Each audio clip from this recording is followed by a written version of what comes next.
Hello, everyone. Thank you for joining another Casework stream. We are joined today by Michael DeMayo, who is founder of the DeMayo Law Firm out of North Carolina.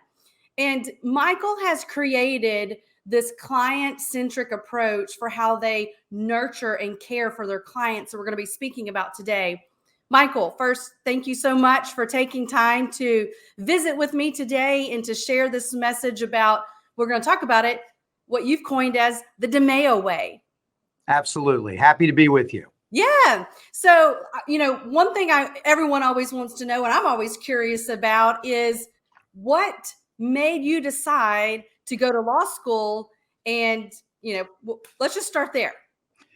Well, it's kind of a funny story, and I'm not sure in retrospect when I think back at the first advisors, the unofficial advisors that gave me kind of the insight and the brilliant wisdom to become a lawyer. And it actually timely that you actually are interviewing me, because this last weekend, I went to Washington, D.C. for my 40th high school reunion. Yes, I went to high school when everyone rode dinosaurs. That's how old I am.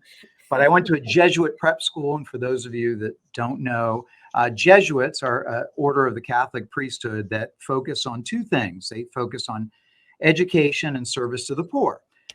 And so we had all boys school in inner city DC, about 3 blocks from the Capitol.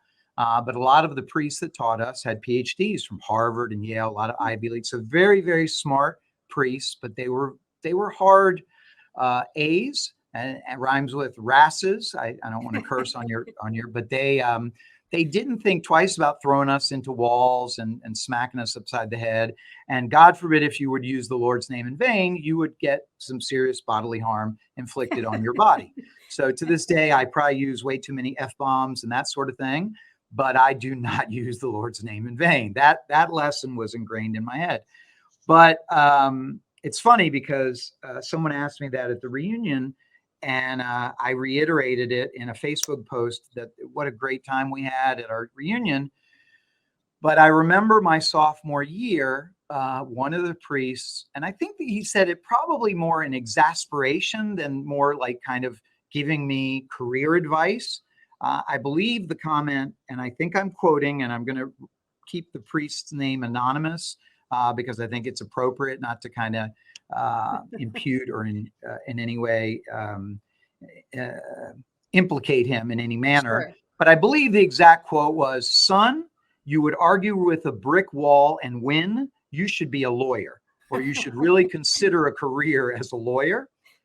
And I remember as a sophomore in high school going, someone will pay me to just argue with them?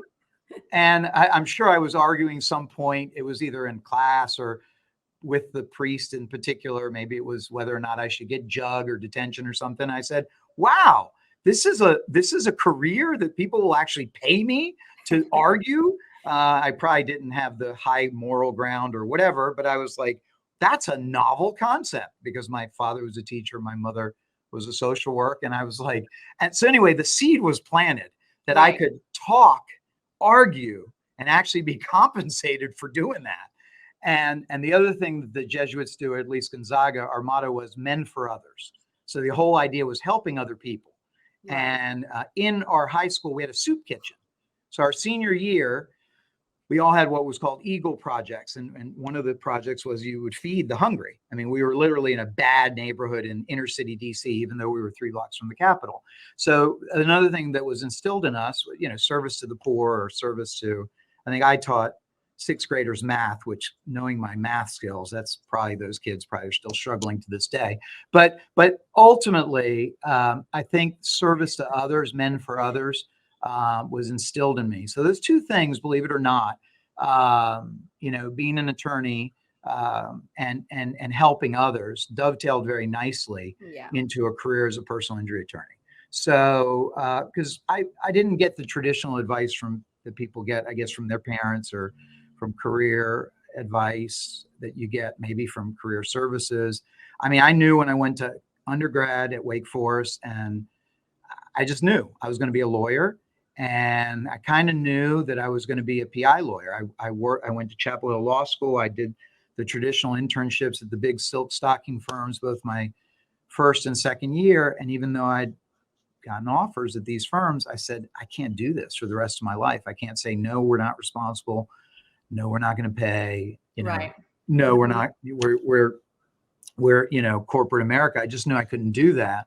So I kind of knew from an early age that not only was I going to be an attorney, that had to be some sort of advocate, that had to talk a lot and had to be able to argue. Maybe arguing is not the advocate. I think Sure. advocate is a better way of saying arguing, but also that I had to advocate for humans, for individuals that maybe needed justice as opposed to, corporate America. And there's plenty of places for those individuals. Some of my best friends do that. It just wasn't for me. So ironically, maybe Yeah. it was a priest who was a little exasperated or a little irritated with me, but yeah, son, you would argue with a brick wall and win. You should be a lawyer. Yeah. And I remember that. Yeah. And ever since then, I'm like, I'm going to be a lawyer. That's what I should be. Yeah, that's awesome. That's a great story. I guess one of the, another thing that I'm interested to hear about. I mean, you've got a large, well-respected firm with, a large number of outstanding attorneys. What are the lessons that you've learned over the years? So, when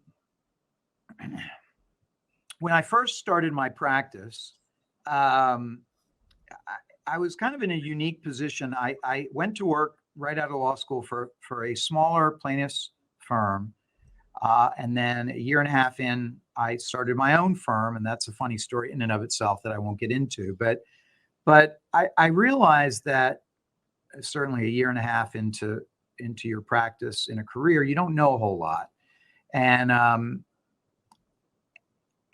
when I opened up my practice, I was beating myself up quite a bit because I was making a lot of mistakes. In fact, my joke, but it's not really a joke, was I did everything wrong at least once. In fact, I did everything wrong when I opened up my practice, and I was getting kind of down on myself. And then I realized that I had to give myself some grace, but I made a deal with myself. I said, all right, I'm going to allow myself to make mistakes, but I'm not going to allow myself to make the same mistake twice. So I started memorializing everything I did. For example, setting up the practice. Now, you can't do that when you're working on a client's case, obviously, that you don't get to do a do-over, because that you can't be practicing law on your clients. But as far as setting up a law practice, I did that. And as I built the practice and literally did everything wrong the first time, I learned, and I didn't get so down on myself, and I just started paying attention and learning and asking a lot of questions to lawyers that would help me, lawyers that would give me information, or business people that would give me information. And, and I try to this day to be a mentor. Anyone today, someone called that wanted to get into the mass tort space. Now, normally, the young, I didn't see him because it was a phone call, but sounded like a young man. He has his own practice in Manhattan, New York.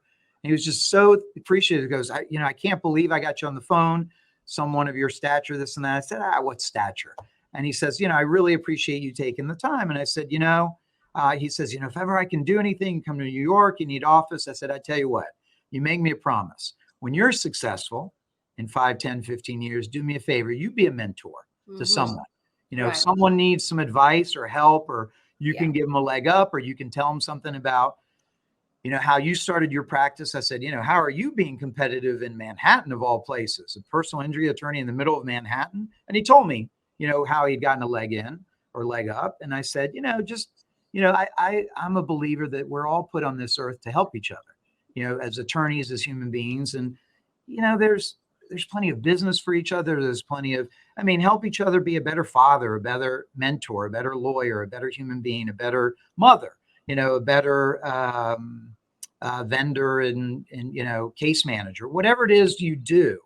If you have something that you do that's unique, or you think that you do it better, or there's a practice that you think that provides, for example, better service, or and I may have gotten a little bit away from your question, but from ultimately, there's a lot of impressive lawyers out there. There's a lot of lawyers that get excellent verdicts and settlements, but a lot of clients don't know that.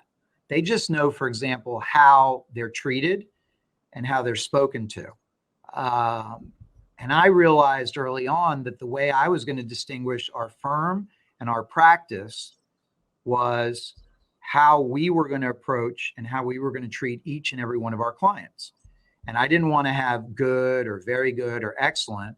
I wanted to have exceptional customer service with every client, so that every time we touched a client, anytime there was an interaction, I wanted to set expectations, and then I wanted every time to exceed that expectation, so that at the end of that experience, we produced D-Law disciples, literally.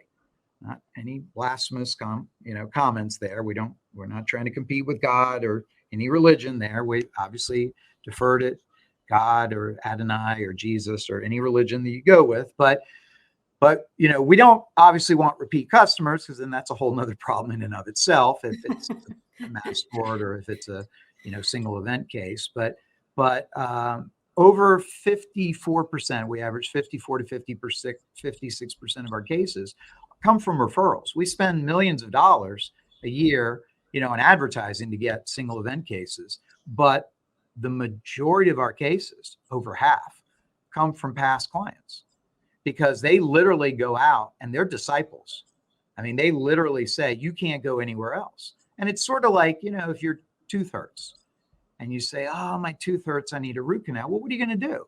First thing you're going to do is you're going to go to your mother, your brother, your sister, your father, your uncle, your best friend, your girlfriend, your guy friend, whatever, and say, hey, I need a root canal. And they're going to say, go to my dentist, go to my periodontist, endodontist, because they're going to trust that you're going to send them to the person that's going to do the best job for them, that you've had a good experience with. And we get great verdicts. I mean, we resolved a case this month that's confidential right now. That's probably going to be the highest settlement verdict in North Carolina for the year. And horrific circumstances, wrongful death. I wouldn't wish it on any family. And that family is very appreciative of the result. It's not going to bring back that father, that husband, but I was more conscious of the fact that I didn't want to put that family through a trial than the amount of money we got. Could we have gotten them more money? Maybe. If we'd gone to trial, we had a peremptory setting in another month. But I told the wife and the mother, no, you can't do this. And she's like, I trust you. I've trusted you for 3.5 years. And I looked at it. What would I want? I'm not married, raised 4 kids alone. Sometimes I want to kill the 4 kids alone, but that's a whole nother story. They're teenagers. For anyone that has teenagers, you understand. Why does God give you God gives you teenagers so that death doesn't come as such a disappointment, just so you know. It's a joke. It's a joke. But the reality is that, we forget sometimes as lawyers or whatever we do in our career that there's a humanistic side to what we do. Each client, each individual we represent, they're not our clients if they haven't gone through something. They've gone through some shit, bad shit, mentally, emotionally, and physically. And, you got to deal with that. You got to be sensitive to that. So we try to train our staff to be empathetic, sympathetic, kind. They shouldn't get hurt again. The insurance company is out to hurt them again, financially. And their job is to get rid of them as quickly, as cheaply, and as quietly as possible. Our job is to do the reverse. I always say, listen, your job, if you're the client, is to get better. Our job is to do everything else. If you do your job and we do our job, this is going to come out as best it can. Obviously, you would have preferred to not be catastrophically injured or, go through this or have lost a loved one, but we can't. We're not God and we're not a magician. We can't wave this magic wand and make this go away. So we're going to do the next best thing. We're going to have you focus on healing, either if that's an emotional healing from the loss or healing from a medical standpoint or to maximum medical improvement. And then we're going to do the best we can, to focus on getting you compensated. And unfortunately, the legal system, all we've got is the recompense is money. That's it, Yeah. right? So I think I may have expounded a little bit on your question, but No, that's good. And I think, there's a lot of lawyers that have influenced the way I think sure. about getting results and outcomes. But I'll be honest with you, the people that have influenced me on how to treat people, I think are probably my mother, who was a nun before she was my mother. She's always served people before she served herself. And as a kid, I used to resent that. And now as what I do as a lawyer, I get it. And I see a lot of the tendencies of what I try to impose in our service oriented law firm. I see where I get that from. So I think that was probably a good lesson for me. I used to say as a kid, I'd say, I'm not going to be like you. I'm going to be important and rich. And she'd say, it's nice to be important, but it's more important to be nice. And I think I figured that out. Yeah. I think I figured that out. And she was right. It's, when we represent folks, they're struggling. They're having a hard time. And so our goal and job is to make sure that, that we're keeping them in touch and communicating with them so they understand. I mean, the worst thing you can do is, let's say someone's hurt and then say, you know what? Don't worry about it. Don't bother us. We're going to take care of this, and then just not communicate with them because there's this sense of, you're in this, what's going on, and you feel uncertain and there's no communication. I mean, that's the worst thing. Right. If you're thrust into a position where you don't have any understanding of knowledge of what's going on, you have all these questions, all these uncertainties, all these unanswered questions, and no one's giving you any answers.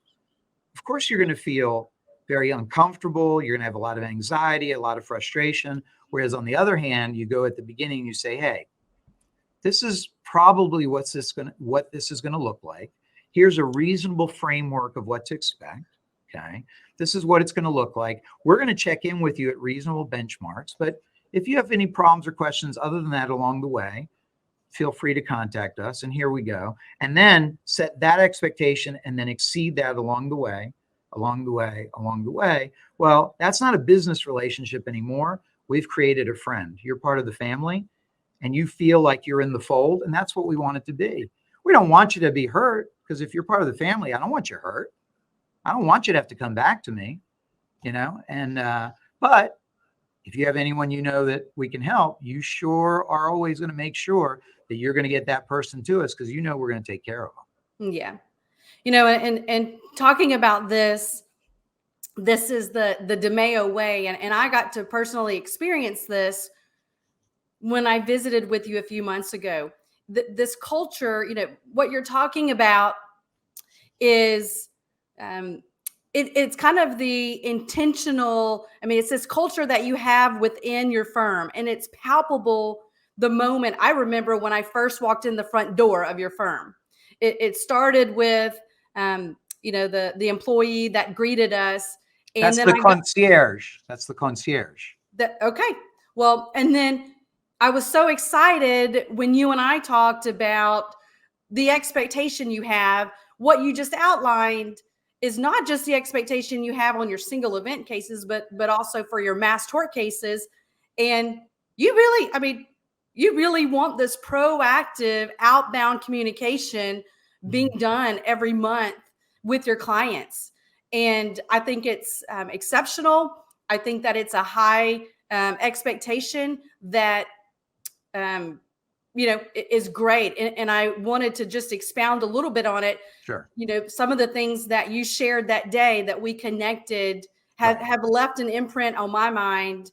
And, I've shared with my team, but sure. I'd love for you to, you talked about, you've conveyed your employees, every time they're talking with a client, you want them to take away a nugget of information about personal that client. nugget. Well, yeah. So let's talk about, since that's what we're working on right now, and it's really become a kind of critically important focus for me right now, is these Camp Lejeune clients, the Marines and their family members. So, for a moment, let's not focus on the horrific circumstances and what the government has done to members of the Marine Corps and their family who, let's remember, volunteered to put their lives on the line for you and me, to go to foreign lands and protect us and our country from, everything, to defend us and put their lives on literally their lives on the line so that you and I can have the freedoms and the democracy that we've had for the last 200 plus years. Okay. So let's not take that for granted. Number one. Okay. I mean, these are people that, I didn't volunteer for the military, and I don't have that level of honor and valor and I mean, I think I'm a good human being, but I'm not that level of human being. Okay. So let's think about that for a second. Okay. And then because we're also the government. I mean, we as a collective we are the government. We go and poison these people, and we don't tell them for 30 plus years. And we don't just poison them. We poison the people they love, their wives, their children, the people that support them, the cooks and the people the infrastructure, the whole 9 yards. And we know we're poisoning them because we're serving them up toxic water, a toxic water supply. So they're bathing in it. They're cooking with it. They're swimming in it. They're, when they're waterproofing their babies in the pools, think about that. They're dipping their children in the, when you waterproof your little baby, boom, boom, boom. Hey, I'm giving you non-Hodgkin's lymphoma in 30 years or Parkinson's disease in 60 years or, just horrific. Or in North Carolina, we make a lot of sweet and unsweet tea. We're making our tea, or the Marines, they work out every day, that buffalo trucks driving around. So, I mean, get over that, when your head's spinning with that whole concept, people that haven't really been watching the commercials or whatever, because I was talking at my reunion and I said, think about the Aaron Brockovich movie and multiply that on steroids by 4,000 times. And think of, instead of a evil DuPont or whatever chemical company, it's the evil government. And we're doing it to Marines. And it was really sad because one of our classmates, right after he got out of high school, missed our graduation to go sign up for the Marines. And his brother, 2 years younger, died 3 years ago from one of the cancers that's implicated. And he was stationed at Camp Lejeune. Mm-hmm. And about 4 of my classmates were like, can I get your number? I'm going to get so-and-so's widow to call you. And I go, wow, you talk about hitting home. Boom, right there. Right. So what's the importance of calling these Marines and or their widows and or their executors and or their kids, because the demographics somewhere in their 60s or 65s? Well, let's think about that. For 30 plus years, they've been in the dark. They know that their family members or they have been struggling with all these cancers and health conditions, and no one's told them anything. Well, let me correct that. They've been told they're denied for disability. They've been told they're not eligible for even the most basic VA benefits. They have been told that.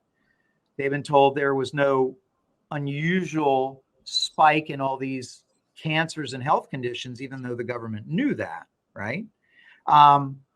And so the least we can do is call them every 30 days and give them an update on this litigation. And that's the least we can do, number one. Number two, a lot of them are confused and getting wrong information. So we're still having incidents. This is a very tight community and they're sharing information. Well, unfortunately, some of them are getting wrong information and they're passing that information amongst themselves. Every week we have to field calls that I've been told this, this, and this. That's incorrect. I've been told, for example, that I'm going to lose my VA benefits if I make a Camp Lejeune claim. That is completely false. Okay, completely false. There might be a slight set off if the benefits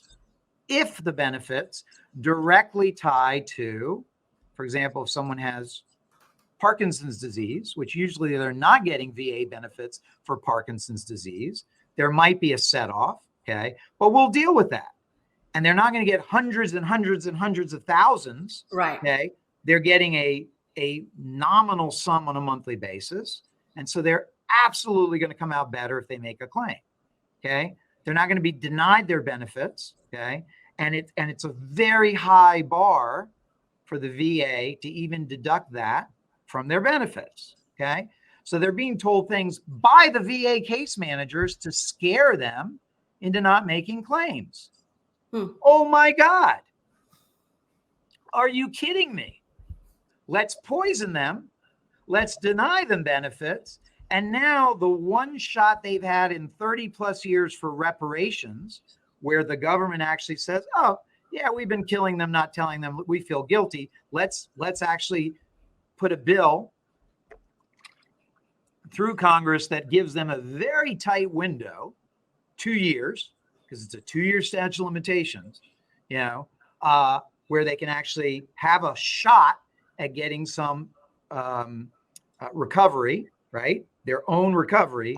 We're going to lie to them so they don't get any money. Now, the other thing is a fair amount of these folks think, I'm not going to get a lawyer. These greedy lawyers, and I'm going to say exactly what they're saying, these greedy ambulance chasing lawyers that are charging 40%. Why would I do that? I'm going to get a package from the government in the mail. There's no package coming. There's no package coming from the government. You're going to be waiting, and at the year, 2 years and 1 day, you will no longer be able to get a dime. Okay? So I don't know how we tell these folks different, but they have got to get a lawyer to help them with this. Okay? If we have to lower our fee, whatever we have to do, but they have to sign up for this, and they need a lawyer. Number one, first, we got to help them get their Form 95. And number two, okay, then after 6 months, we got to file it in the Eastern District of North Carolina. The other thing that has happened recently that's extremely important is a lot of out-of-state lawyers swooped in and said, we're going to help you. Well, guess what? The judges said, no, you're not. You better be North Carolina counsel to do it. Now, why is it important we're getting personal information? Well, first of all, we do need a lot of information about their health conditions, where they worked, where they lived, to fill out the forms. But we want to know them as human beings. We want to know something about them. We do it with our own clients, not just on mass torts, but we do it in mass torts as well, because that's how you form a relationship. How do you develop friends? You have things in common, right? But the reason why we talk to the client about that nugget is because they have stuff like that going on in their lives too. Okay. They have a dog that has to go to the vet that's struggling. They have a kitty cat they lost a week or two ago. They have a grandson that just made honor roll. Okay. They have a nephew that got fired because he was smoking dope behind the Taco Bell, whatever it is. And that's the important stuff that's going on in their lives. Sure. Okay. We all have things. Okay. And because, and I think that is what makes us human. We're always with our clients when things are down. They've been in an accident. They've been in a wreck. They've been poisoned by the government in a mass tort. Okay. We're there by their side. We're going to help them get their life back together. We're going to put their life back together. That's not the time when they need to be dealing with some snarly, matter-of-fact case manager or lawyer. They need to be talking to someone who's empathetic and kind and sympathetic, someone who's going to listen to them. Sometimes people just want to talk. Mm-hmm. Sometimes we send out a birthday card or a holiday card or a card because someone has lost a loved one. And it's sad, but they'll call us back and they'll say, that's the only card I got. Thank you so much. It's sad that that's the only card they got, but it's nice that at least we sent them a card. But we do a thing where, and I stole this, I acquired this from another law firm, where if a client tells us something, they send me a card, and it has like everyone in the office initials, and I'll write something and everyone will sign it. And we get just such positive comments from people on that, just on the fact that we take the time. It's funny, the smallest touches and the smallest little details are important. I mean, think about it. When you handwrite a note to someone saying, I hope you get better soon, or congratulations on your wedding, or congratulations on getting, having a new savage, a boy or a girl. I know they're not going to be savages forever, but right now in my household, they're savages. But anyway, so the importance of when you talk to someone, when you're calling one of our clients, don't go through a checklist. Okay. You need to get information, but you're having a human contact with a human being and it matters. Okay. So you're making a connection, developing a relationship. If you're not going to do that, don't bother to make the call. Mm-hmm. And when you're calling, have a smile on your face. If not, don't bother to make the call. I used to train the receptionist when we first started the firm, and I would put a mirror in front of them. And I'd go, look in the mirror. If you're not smiling, don't pick up the phone. There was like me, the receptionist, 3 other people. I'd say, if you're not smiling, let the phone ring and I'll pick it up. And then we grew, and then we had like 30 people, 40 people, and I could still see the phone ringing. And if the phone would ring more than twice or 3 times, I'd pick it up. I'll never forget one day, I said, good morning, good afternoon, DeMayo Law Offices. It was professional friendliness. And the lawyer says, Michael? Yes. What are you doing answering the phone? I said, well, apparently no one else wanted to answer the phone. And everyone flipped out. And I said, I'm not angry. I said, but we answer the phone after 2 rings. And I said, if no one else answers it after 2 rings, I'm answering it. Right. That's how we work. But it's critically important to make a connection every time you talk to someone. Because I think that's what we're in this world. I think we're here to help each other. And part of that is connecting with people. My favorite saying, and I'm not sure that you asked me this, but my favorite saying is I've never seen a hearse pulling a U-Haul. Okay. And what I've extrapolated from that is that the winner in the game of life is not the person who makes the most money or amasses the most material things. It's the person who amasses the most friends. Mm-hmm. The way you do that is by always being available to help other people and being open to creating relationships and connections.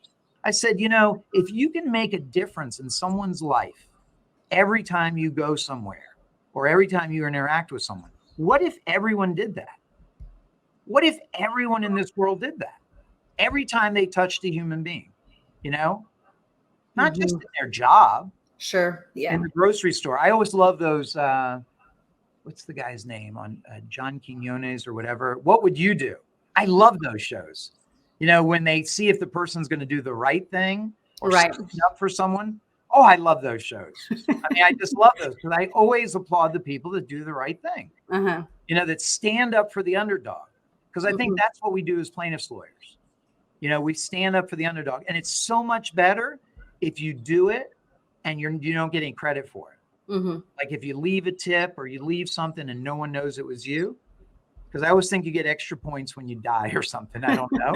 but anyway, I went off tangent there. But the point of asking the extra question is to have that extra. I mean, I can call and say, Ms. Johnson, tell me about your Camp Lejeune. Tell me about where you lived. Tell me about your medicals, blah, blah, blah. Checklist. All right, have a nice day. That's it. That'll always be a business relationship. If on the other hand, I call, how are you doing today? What's going on in your life? Tell me anything new and exciting. Oh, really? Oh, your daughter's going to get married in a week? Oh, that's great. What's going on there? That's a different call. Yeah. You still get the same information on paper, but you've developed a relationship. That's a different interaction. It's 1,000% different. Okay. And the value of that won't be reflected necessarily in the computer. It might be because you'll have that nugget, but wow, that will have an impact not only for the relationship that person now has with the firm through Caseworks and through our firm, DeMayo Law Offices, or DeMayo Law Group with us, but what a difference you're going to make in that person's life. Because a lot of these folks are elderly, they're a little confused. That's going to resonate with them. That phone call is going to make a much bigger impact than if it had just been It might take an extra 5 or 10 minutes. It might. So from an efficiency standpoint, their boss might go, "Ugh, these calls are taking a little bit longer," but guess what? You might not have to make as many of these calls because Right. it resonates, because they're remembering what was said. So, or when you do make an outbound call and have to leave a message, they're going to be right back. Yeah, they're going to call you right back. And so I think the message today, Michael, that you've shared is that every case is a life. And it's not just about the metrics and about how you're moving the cases forward. That's important, but it's about the connection. And again, I love your passion. I've seen it firsthand. And, it's just something that I wanted to make sure that not only my team heard, but that other attorneys in the industry, this is what everyone should be doing. And this is the level of care that we need to provide, not only to Camp Lejeune, but to all of our Absolutely. clients. Every one of these people that you talk to is someone's mother, brother, sister, father, uncle, child, right? And I like to say we treat folks, well, sometimes you treat family not good, so maybe better than family, right? But hopefully you treat your family well, so you treat them as family. But when I started my firm this September was our 30th anniversary. September 1 was our 30th anniversary from opening the firm. And when I opened the doors of our offices 30 years ago, I had a very simple vision statement. And we really have tried not to deviate from that from day one. And it was very, very easy. It was put the client's interests first and everything else will follow. And everything else was paying the rent, paying people's salaries, the reputation, the victories in court, the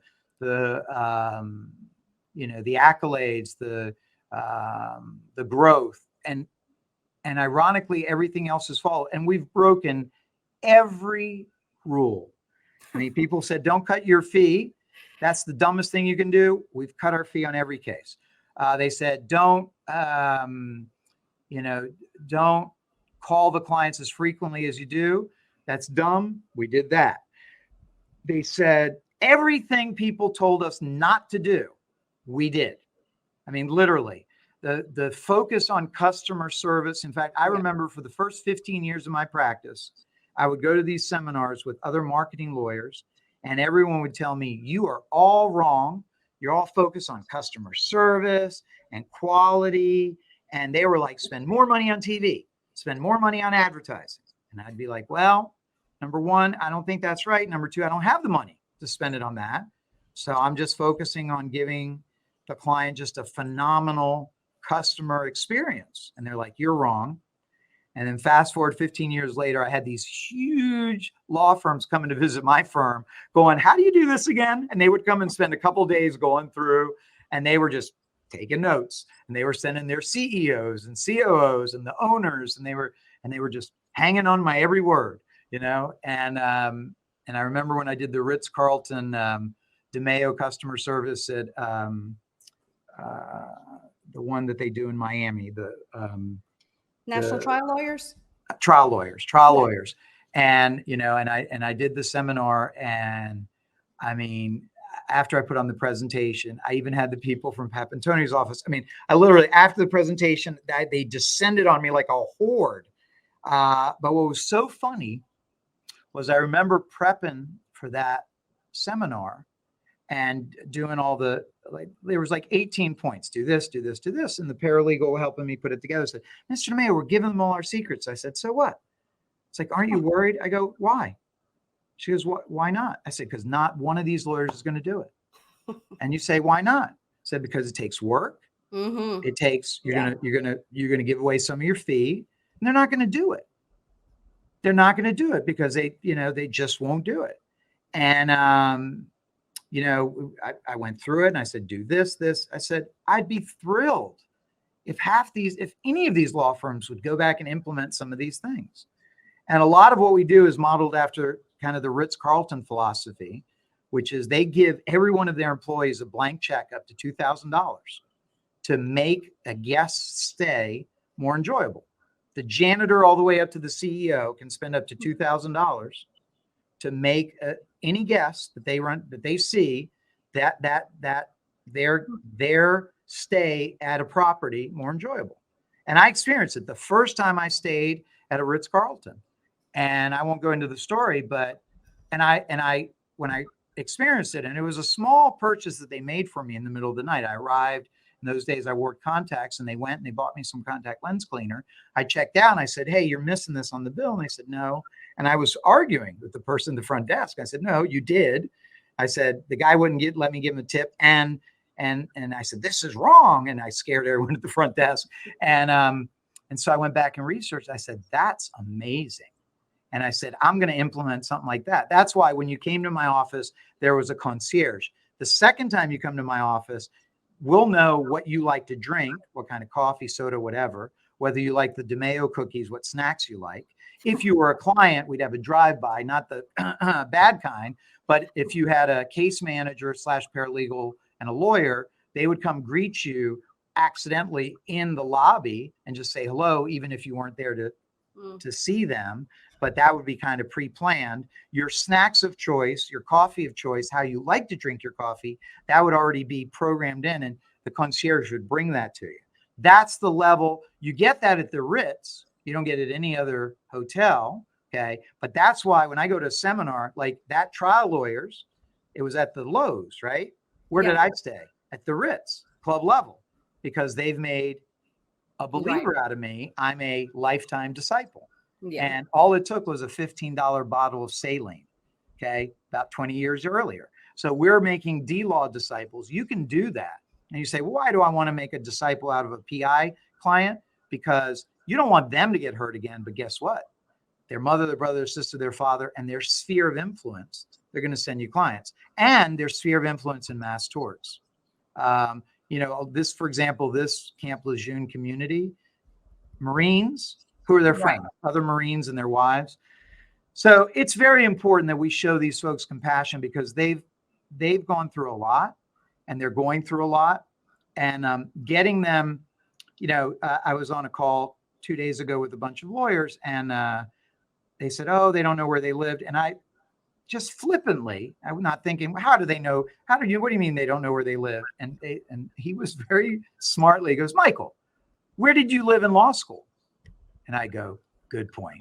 I said, I lived between Duke and Chapel Hill, but I didn't know where I lived. I lived in some apartment complex on 15501. I go, good point. I said, I don't remember the apartment complex on 15501. And I go, and my little flippant self shut its mouth and said, you're right.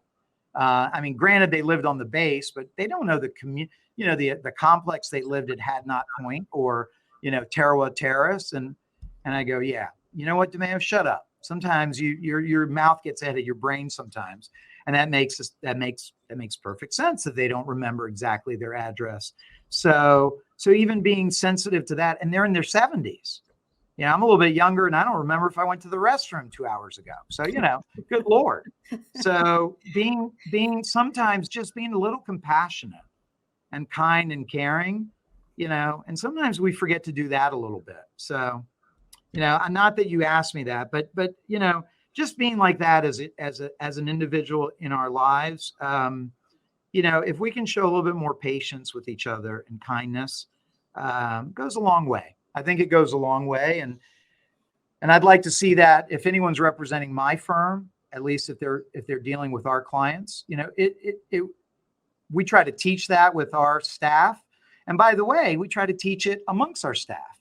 Because if we're not treating our staff that way, what are we saying?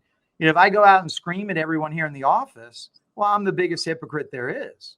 So, first I've got to treat people that work here nice and kind and be empathetic, compassionate with them. If I want that type of level of service and compassion and kindness, if they're interacting with our clients. So hopefully at Caseworks, you do that with your staff. I'm sure you do. Right? For sure. Yeah. No, I, by the way, the only one quality I think I do have is reading people for a living.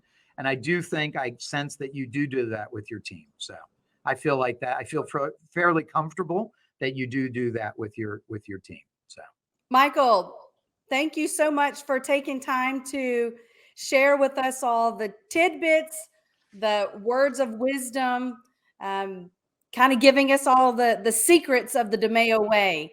I appreciate you sharing all of that today and just reminding us the importance of connection. Every time we talk with someone, don't think about a case, think about the life that's been impacted and how we can leave some impression, a positive impression on them, and create that connection so that they become raving fans and they become a part of the DeMayo family.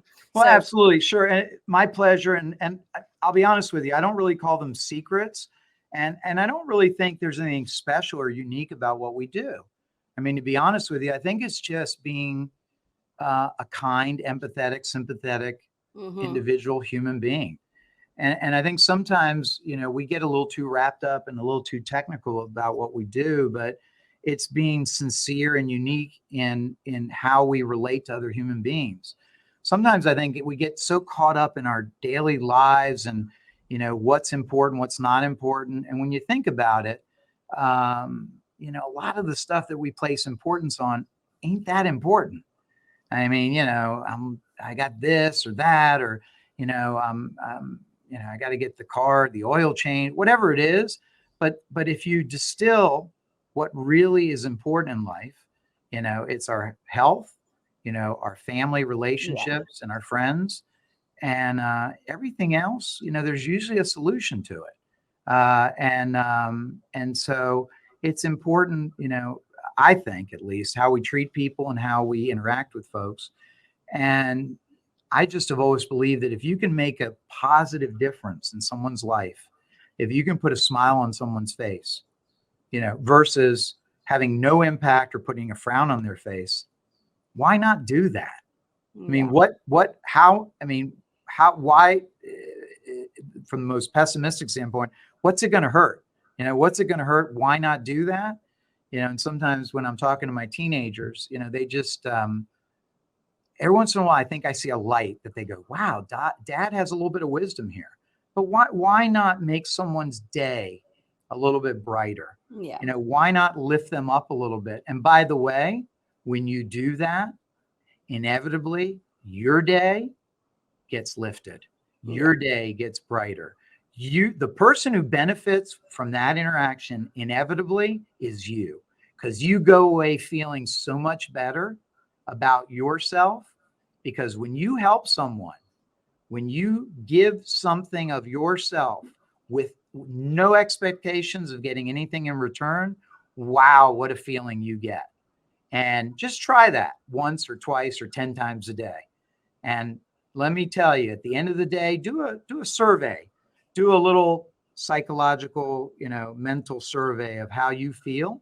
It's I had a priest that used to call it getting your mental yayas, getting your battery recharged. And we all have things that recharge us emotionally, psychologically, spiritually. And you can't help but feel good. If you've done something to lift someone else up, and certainly you didn't have any ulterior motive other than to help someone else, that's just the way we're wired, So yeah, it's no secret. It's no secret. It's just whatever supreme being you believe in. It's something that does make us feel good about ourselves. And so even if it's not altruistic, if it's for your self-benefit or self-preservation, they always say work on self, right? Work on self first. But I think part of working on self is being part of the community, realizing that we're all part of this integral community. And part of that is making sure that you contribute to the community. And, face it, you're, in many ways you are blessed. So make sure that you help out the folks that aren't as blessed sometimes, or at least you share some of that love and kindness and empathy that you have. Right. That's all.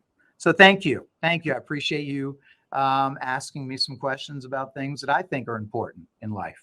Yeah, absolutely. Okay, Michael, have a great rest of your day. Thank you so much. Thank you. We'll talk soon. Sounds good. Take care. Okay. Bye-bye. Bye-bye.